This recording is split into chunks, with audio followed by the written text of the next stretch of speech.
Welcome. It's Video Friday once again. It feels like a much longer break between videos now because we are doing so much podcasting. It seems like a long time we spend between videos because we do these once a week. So welcome back to the video vlog. And part of International Cork Awareness Month, I have learned in doing all these amazing interviews with great business owners. You can check them out at remabulouspodcast.com. And what seems to be a theme is that people who've stood out and made a big impact in business is that they've been willing to bring what seems like a totally disparate element of themselves and including it in their business. And I'll give you a couple of examples. We had Jessica Reagan Salzman this week, who's an amazing bookkeeper. She's our bookkeeper. And so we're a little biased, in all fairness. But she does incredible energy work. And she also does bookkeeping. So one of her services that she offers is she does energy work that helps people get in touch with blockages they have to money. And when she first started working, she was thinking, oh, there's no room for this. This is not supposed to be part of the bookkeeping. There's just so many other people I've talked to along this. And so I'm kind of dealing with this myself in that, I work with business owners, but I also love doing radio interviews. And I'm also so obsessed with sewing right now that I just got this book in the mail, and I couldn't even separate myself from it to do the podcast. I was like, it's coming with us.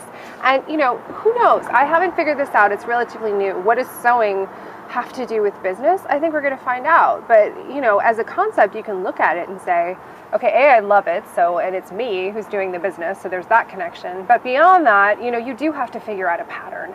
And if you want to wear something, you want to make something that's uniquely yours, there are templates out there. You can buy patterns for business, but you want to customize them. You pick the fabric, you pick everything. And if you're going to make a memorable garment, you want to pick something a little quirky and fun. So I think your business is very similar, and that may be part of what appeals to me so much, but we're still kind of getting the download on that one. But so what I want to encourage you to do is to not feel like, as a business owner or as an entrepreneur, especially as a solopreneur, if it's really your baby, to feel like parts of you and who you are separate from the business. I think I would encourage you to let go of the thinking like, okay, here I am as business over here, and here I am doing this thing I love over here. One of my very, very favorite movements in art, when I was studying art history, is the Surrealist movement. And one of the things they did really well is they would have an image, a painting. De Chirico is great for this.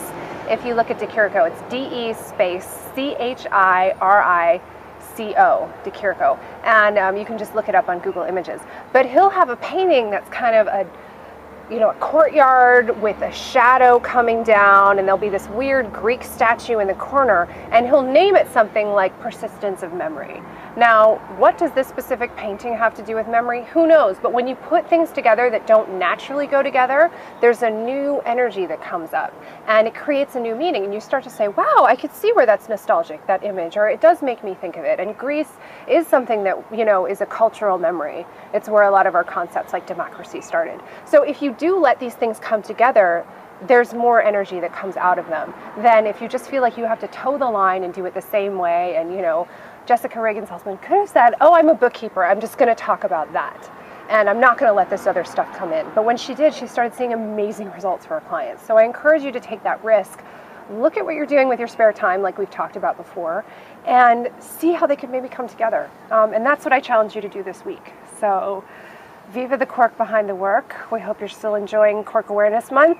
The month of July is coming to a close, but the celebration of cork is not.